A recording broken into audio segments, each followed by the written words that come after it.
Hi hello ಎಲ್ರಿಗೂ ನಮಸ್ಕಾರ. ಎಲ್ಲರೂ ಹೇಗಿದ್ದೀರಾ? ಎಲ್ಲರೂ ಚೆನ್ನಾಗಿದ್ದೀರಾ ಅಂತ ಅನ್ಕೋತೀನಿ. ತುಂಬ ಜನ ನನಗೆ ಮೆಸೇಜ್ ಮಾಡ್ತಿದ್ದೀರಾ ಯಾಕೆ ವೀಡಿಯೋಸ್ ಯಾವುದೂ ಹಾಕ್ತಿಲ್ಲ ಅಂತ ಹೇಳಿ. ಸ್ವಲ್ಪ ದಿನ ನಾನು ವೀಡಿಯೋಸ್ನ ಹಾಕಲ್ಲ, ಒಂದು ವಾರ. ಯಾಕೆಂದರೆ ಎಲ್ರಿಗೂ ಗೊತ್ತೇ ಇದೆ ಇಂಡಿಯಾ ಪಾಕಿಸ್ತಾನ ನಡುವೆ ಏನು ನಡೀತಿದೆ ಅಂತ ಹೇಳಿ.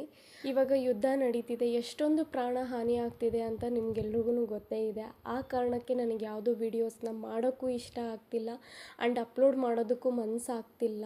ನಿಜ ಹೇಳಬೇಕು ಅಂತ ಹೇಳಿದರೆ ನಮ್ಮ ಸೈನಿಕರಿಗೆ ರೆಸ್ಟೇ ಇಲ್ಲ. ಬೆಳಿಗ್ಗೆಯಿಂದ ಸಾಯಂಕಾಲ ತನಕ ಡ್ಯೂಟಿ ಮಾಡಬೇಕಾಗ್ತಿದೆ. ಮತ್ತು 2-3 ತಾಸು ಅಷ್ಟೇ ಅವ್ರಿಗೆ ರೆಸ್ಟ್ ಸಿಗ್ತಿರೋದು. ಮತ್ತು ನೈಟೆಲ್ಲ ಡ್ಯೂಟಿ ಮಾಡಬೇಕಾಗ್ತಿದೆ.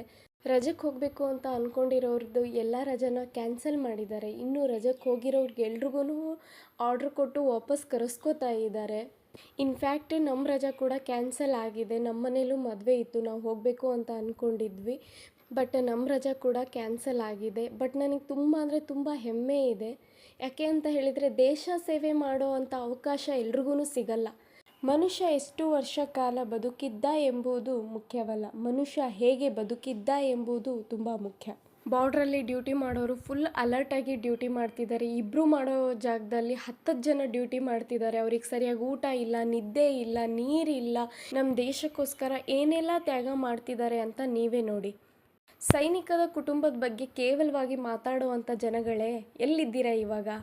ನೀವು ಇವತ್ತು ಯಾವುದೇ ಭಯ ಇಲ್ಲದೆ ಫಂಕ್ಷನ್ ಮಾಡ್ತಿದ್ದೀರಾ ಅಂದರೆ, ನೀವು ಯಾವುದೇ ಭಯ ಇಲ್ಲದೆ ಮಕ್ಕಳಿಗೆ ಸ್ಕೂಲಿಗೆ ಕಳಿಸ್ತಿದ್ದೀರಾ ಅಂದರೆ, ಯಾವುದೇ ಭಯ ಇಲ್ಲದೆ ನೀವು ಕುಟುಂಬದ ಜೊತೆ ಆರಾಮಾಗಿ ಸಂತೋಷದಿಂದ ಇದ್ದೀರಾ ಅಂದರೆ ಅದಕ್ಕೆ ಕಾರಣ ಸೈನಿಕ.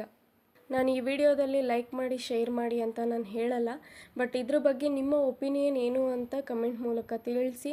ನಾನು ಹೇಳಿರೋದರಲ್ಲಿ ಸರಿ ಇದ್ದರೆ ಜೈ ಹಿಂದ್ ಅಂತ ಹೇಳಿ ಕಮೆಂಟ್ ಮಾಡಿ. Thanks for watching.